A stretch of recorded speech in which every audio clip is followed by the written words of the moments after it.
What's going on? StatKing here with another episode of Dark Powerrr, covering everything that happens on AEW Dark Elevation and NWA Powerrr. We've got a lot to get to because we're recapping 2 weeks. I took the week off last week because of Always Ready and covering the pay-per-view. So this week we've got twice the action to talk about.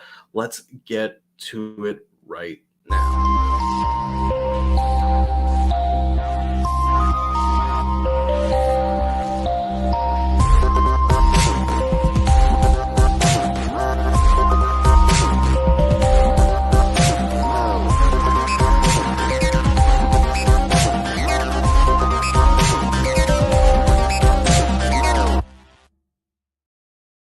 What's going on, guys?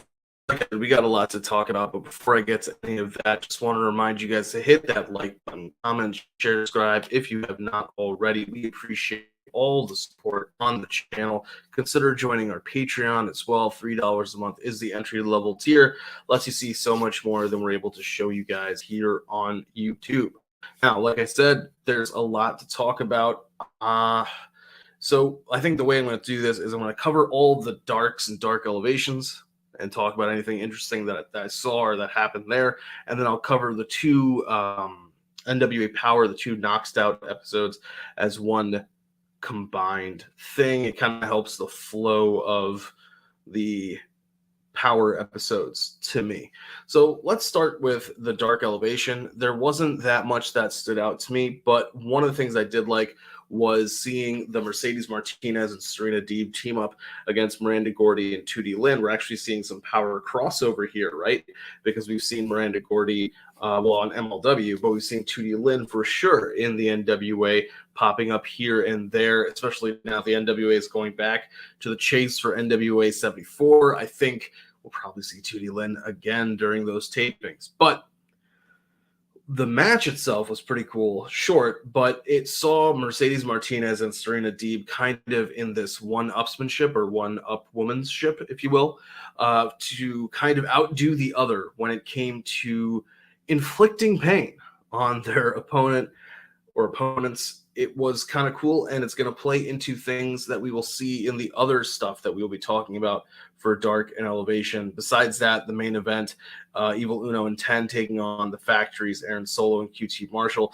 That match, check it out if you get the opportunity. But let's talk about the next night on Dark, where I thought that the Ethan Page and Frankie Kazarian match was really good. It was setting up Ethan Page for his match against Miro for the spot in the All-Atlantic Championship tournament to see who would go to Forbidden Door. But the match itself was really good. Kazarian is a guy who is very underrated and is really kind of a workhorse talent for AEW in that he can kind of get plug and play wherever he needs to be. Ethan Page is somebody who it sometimes feels as though AEW has dropped the ball with him. He is a great talker. He doesn't really need Dan Lambert to talk for him. Same with Scorpio Sky. But with Ethan, it just feels as though they're waiting for the right moment. And it almost may be something as though once some people move to ROH, he will have more time to shine. Whether that's on ROH, whether that's staying in AEW, I think it thins out the herd a little bit of who is part of the roster. And that will really help Ethan when it comes to his placement on the card and what he is able to do. But definitely check out that match if you get a chance to, because to me, it was really just a nice, good wrestling match. There wasn't like a crazy story being told, at least to me, but the action was hard hitting and it was just two good veterans going at it. Two former Impact tag team champions. Now that I think about it, but let's move to the other Dark Elevation that I want to talk about. And this was cool because it continued the story of Martinez and Deeb teaming up to face people and kind of having this one-upsmanship. And the thing that was kind of cool about it to me was that they are kind of are showing some interesting bits of tension here between the two of them. Mercedes Martinez does have the ROH championship. This is kind of an interesting interesting, quick journey that AEW is taking us on, and we're going to see it continue to play out when I talk about Dark, or that week's Dark, or this week's Dark, I should say. But before I get to that, Andrade El Idolo had a cool match with Frankie Kazarian. It's kind of funny. Like I was saying, Kazarian is this plug-and-play glue kind of guy. And just as he had about an 8-minute match with Ethan the week before on Dark, he's now having just about a 9-minute match with Andrade on Dark Elevation. Kazarian's a guy that, you know, he's going to get some credible wins here and there, but most of the time he's going to be used as a guy to help put over other people. And it reminds me of something I know I've said this before on Dark Powerrr. I've probably said it on Fusion of Honor as well.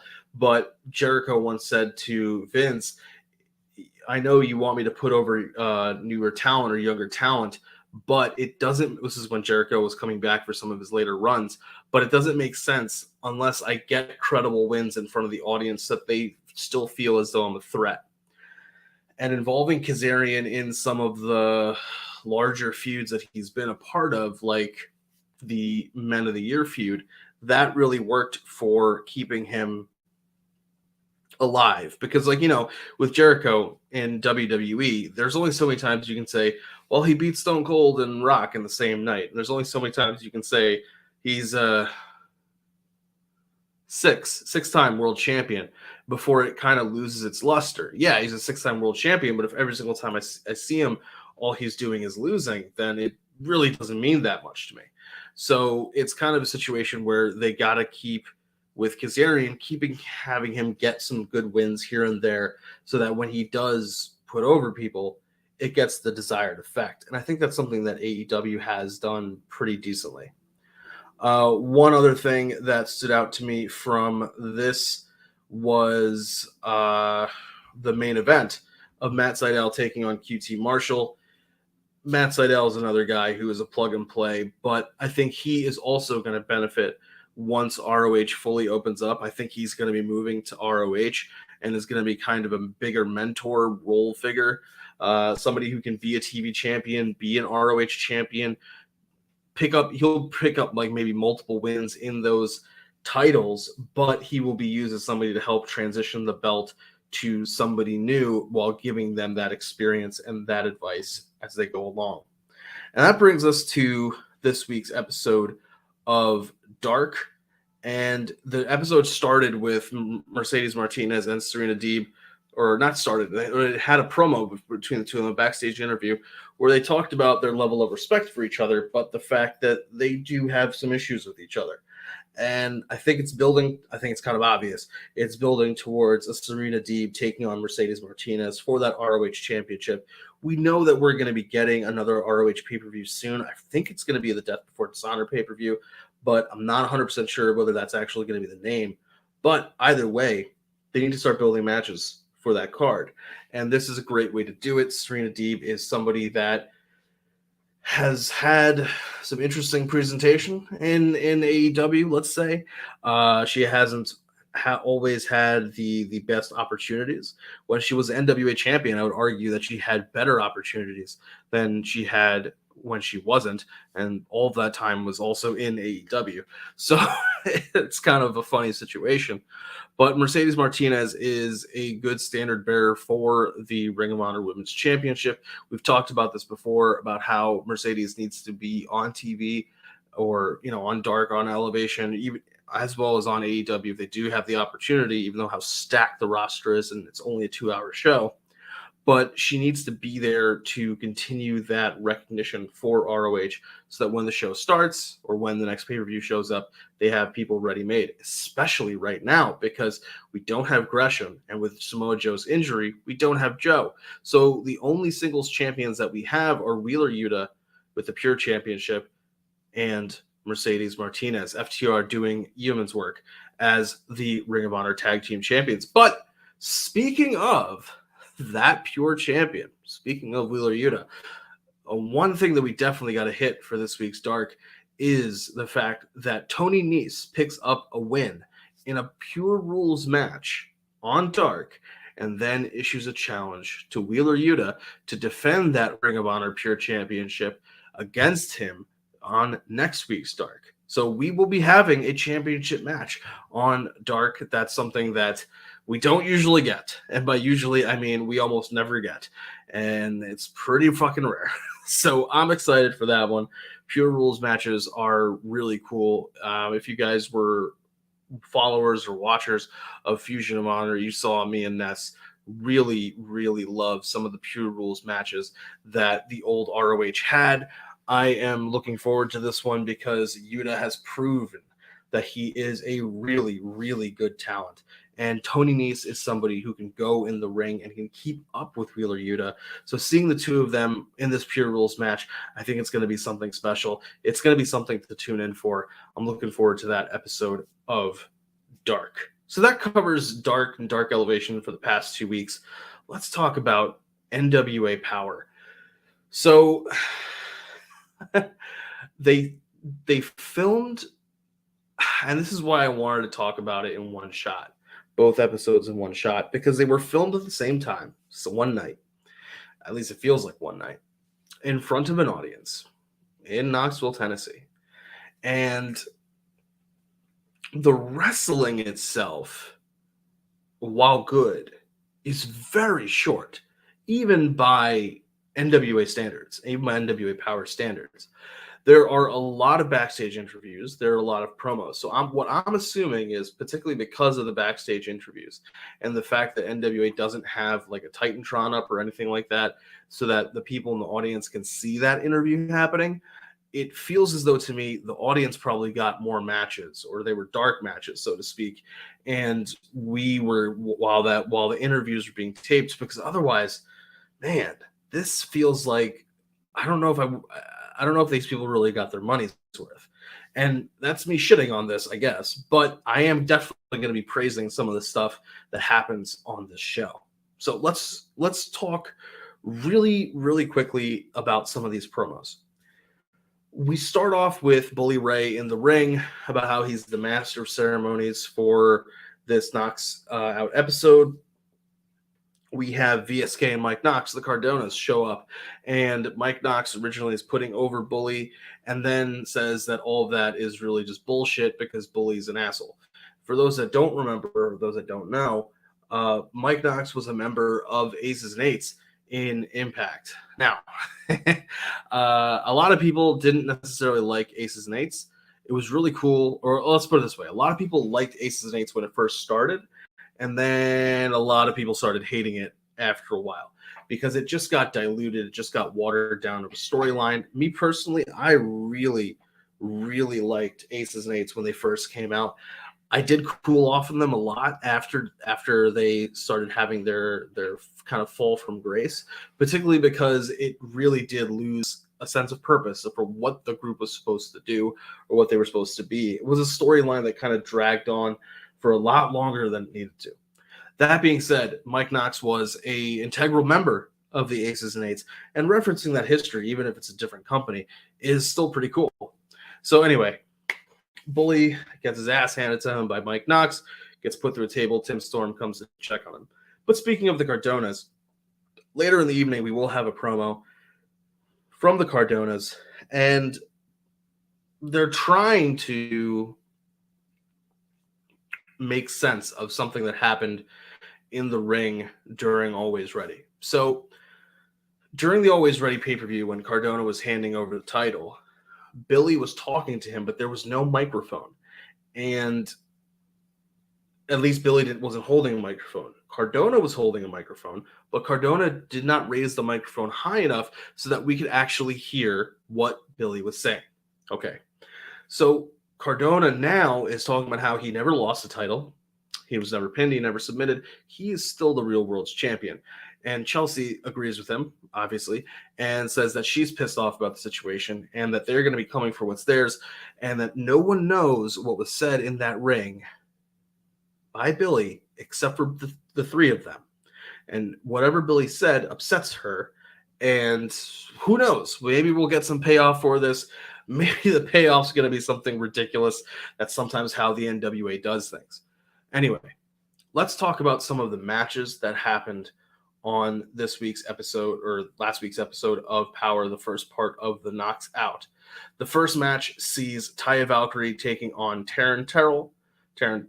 Ooh, I jumped ahead. Taryn Terrell. This was a pretty hard-hitting match. Taya Valkyrie kind of never had the victory in doubt.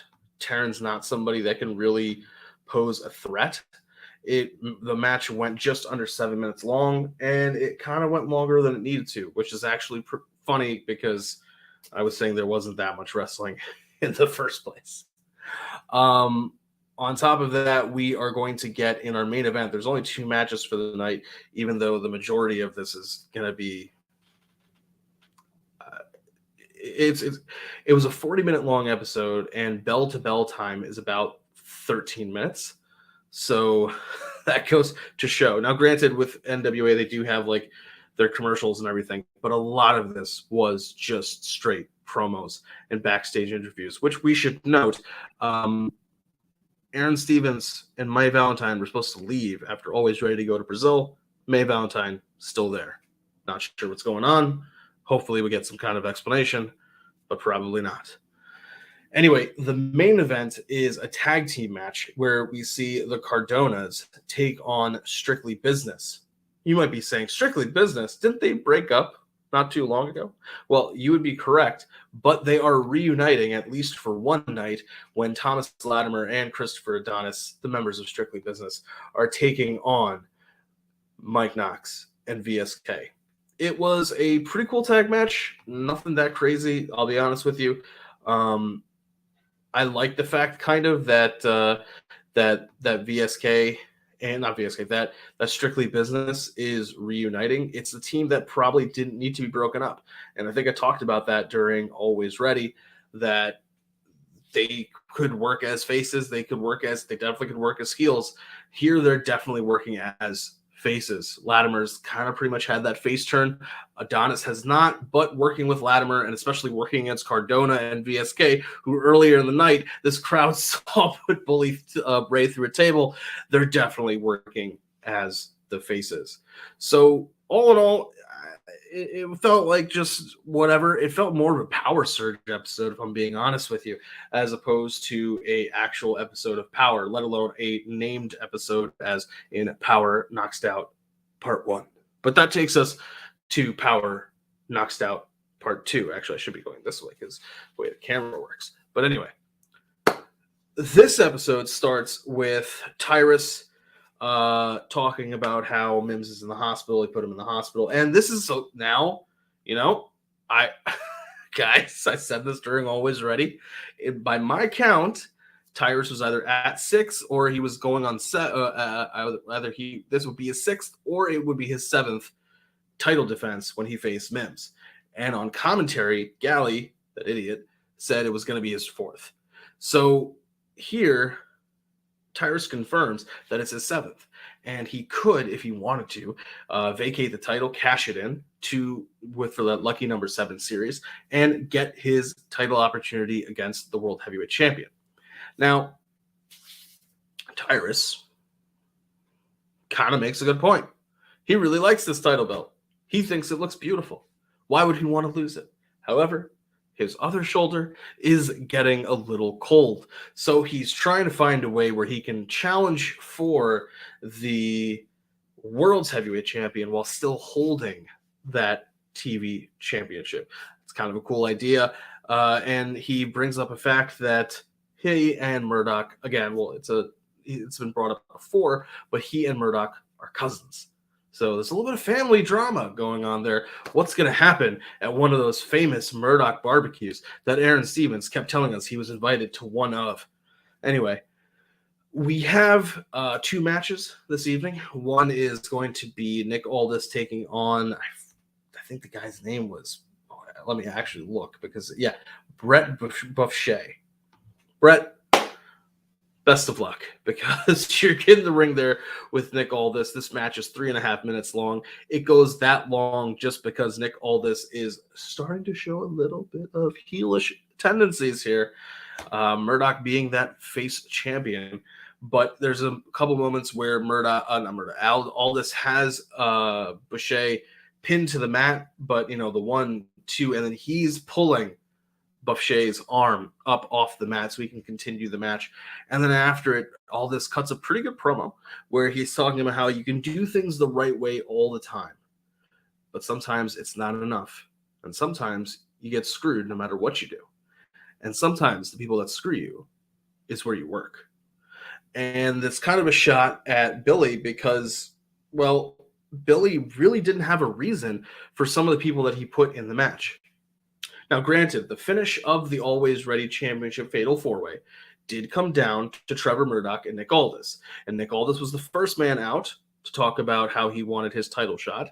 It was supposed to be in the main event. And Trevor Murdoch was the second. But Billy Corgan did not have to put Sam Shaw or Tom Latimer into the match. And Aldis feels as though because they were in the match, he was screwed out of his one-on-one opportunity again, and he should be the rightful holder of the 10 pounds of gold. Now, it's a decently strong argument, don't get me wrong, but at the end of the day, he still got pinned by Trevor Murdoch himself. And he does point that out and says, congratulations to Trevor, but he says, if you ever want to face real competition, you know where to find me. So it's another year, and we're going back to Trevor Murdoch versus Nick Aldis. Who knows? Who knows? Well, speaking of Trevor Murdoch, before I forget, there is a hilarious moment where Trevor is supposed to be cutting an empty ring promo, telling people to donate to their food bank and their local food bank. It's supposed to be, I guess, like a PSA that they're filming for for local TV channels. Now, whether it's true or not that they were actually filming this, I don't know. But he's filming this, and I think it's one of the ill-begotten guys. I think it's Freeman. It's Freeman from the Ill-Begotten shows up because he's not going to be in this tag match that's going to happen afterwards. Anyway, Freeman shows up and he's getting in Murdoch's face, and Murdoch says, like, what the fuck, dude? And Freeman says, you mess with me, you're gonna get my big brother. And Murdoch's like, you mean your little brother? Like, no, he's my big brother. And the joke is Freeman is he looks like he's maybe 6'1", 6'2"-ish. His big brother is a guy who's like 5'5" on a good day. And Murdoch's going to take both of them out.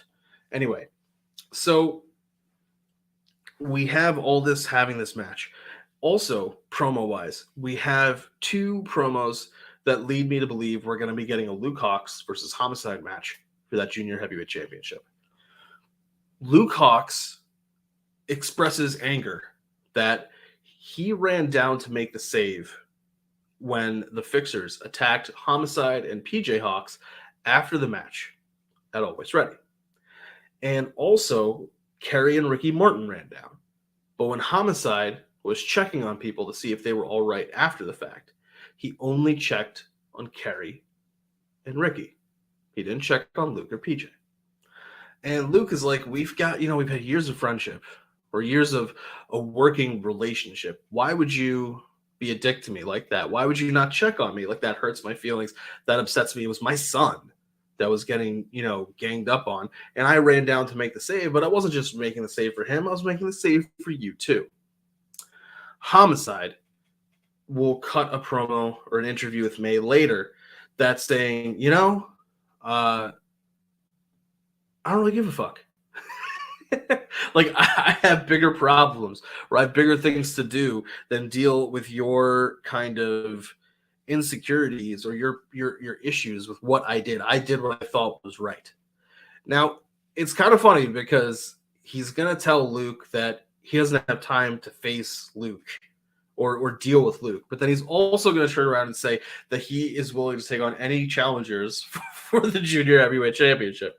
It's just kind of a weird backtrack, but all right, I'll accept it. We'll also have a little short interview with PJ Hawx where PJ's just like, my dad's fighting with my uncle. I don't know why. I understand both perspectives, and I'm a small child, and I just want the adults to get along. It's kind of funny, but all right, whatever. It looks as though we're going to be getting some kind of junior heavyweight championship match with Homicide defending against Luke Hawx. That'll be a good match. The match itself will be great. Luke Hawx is a cool guy. He's a really good talent in the ring, a guy that seems to have been overlooked by a lot of the larger companies a lot. And Homicide, we know who Homicide is. You know, that talking about Homicide, that's not really something that we need to get too in the weeds about. So we won't. Instead, we will talk about what is our main event. And our main event is another tag match, but this one is going to see Tyrus teaming up with Scion against the other two members of the Ill Begotten, none other than Alex Taylor and Jeremiah Plunkett. This is kind of I really don't know how to describe this match because it's there. That's the easiest way to describe this. Scion does a lot of the heavy lifting in this match. We know that Tyrus is not a cardio guy. We know that he's not a guy who can go for longer periods of time in the match. Robert Anthony / Scion is. So they're going to lean on Scion. Tyrus and Scion are going to pick up the win. And it's really funny. And this goes to something I was saying earlier, but like just kind of a general thought on both of the Knocks Out episodes. At multiple times in some of these matches, the crowds were dead. And I do mean dead. They popped for the people they were supposed to pop for, like Aldis, like Tom Latimer. But there's only going to be one moment that they pop the biggest, and I'm going to get to that. But for some of these matches, the crowd just seemed super out of it. I don't really know why, but that kind of goes back to what I was saying about it doesn't feel as though maybe you got your money's worth. And that's something that the NWA does need to take into consideration. But let's talk about that moment where they did pop the most. And there was a reason why I saved it for last. I didn't forget about it. It's because it probably is the best thing going in the NWA. We had a promo, or I just use promo interchangeably, but we had a backstage interview with Kylan King talking about the women's championship match and how she did everything that she could to wrest the Burke away from Camille. She didn't get the job done, but she proved that she is serious, and she says that she's going to redouble her efforts. She's going to rise up the ranks of the women's division, earn another contendership shot, and the next time she promises she's going to take Burke. So then quite separately later, we're going to have Camille come out to the ring with Kyle. She's going to show some of the battle wounds. It's a little kind of funny because she's going to pull the top down a little bit, and she's going to ask Camille's going to ask Kylan King to step out into the ring. Camille's going to show up. They're going to put each other over, and they're going to talk about how the Burke means a lot to each one of them, and that Camille is saying, you can try, but you're not going to get this championship, even if you come at me again. And the reason why I wanted to save this for last is because Camille really has transformed herself, and she's got to be the best thing going in the NWA right now, except for maybe Aldis, but Aldis is just such a stratospherical level higher just because of his background and his history. But Camille brings something special to the ring. She does have a very basic moveset still. She does sometimes rely on her opponents a little too much, but she has a very convincing character, and as a face, she's doing very well. And a part of me wasn't sure if she was going to do well as a face.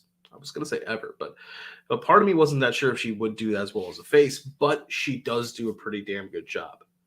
And it's got to be the best thing going in the NWA because they really don't have much else. We haven't heard, now this is 2 weeks later, we haven't heard from the Commonwealth Connection with their newly won tag team championships. We haven't heard from Pretty Empowered with the women's tag team championships. We do hear a little bit from Jax Dane tonight, where Eric Jackson is going to confront him, and Jax Dane is just basically going to shrug it off. But overall, the best thing going is Camille with that women's championship. Because I don't know who's going to be facing Trevor Murdoch. There's really not much there at the moment. And Trevor is in this weird phase where he was a heel or was going down towards being a heel. The injury to Cardona changed things, and now he has to be kind of rushed into this face turn. Homicide and Luke Hawx seems like it's going to be cool, but it's just starting out. I need to see where this is going. Camille, on the other hand, has now had a proven track record of being built up and delivering every single time. Right now, she doesn't have a contender. She doesn't have a challenger. That's probably going to change very soon. Natalia Markova had a backstage interview where she talks about the fact that she's better than Camille. She beat Taya Valkyrie. But is Natalia Markova really going to be on Camille's level? I don't know. But more importantly, is Natalia Markova going to be the next challenger? That remains to be seen. Overall, like I said, these episodes really did feel like a power surge to me. So I just want to see where they're going to go with this going forward, especially because they did kind of basically announce we're going to be having NWA 74. The next pay-per-view is going to be at the Chase in St. Louis. I'm interested to see where they build with this, because these last pay-per-view, almost every single match was a championship match. And you got to have some feuds that just build and develop on their own. So next week, we've got Tony Nese trying to take that pure championship from Wheeler Yuta. And let's see what we get with POWERR, because POWERR does have some ways to go to start rebuilding some of these stories and getting us moving towards the next pay-per-view. So I want to thank you guys for tuning in as always. Remember to hit that like button, comment, share, subscribe if you have not already. And until next time, remember, take care of yourselves and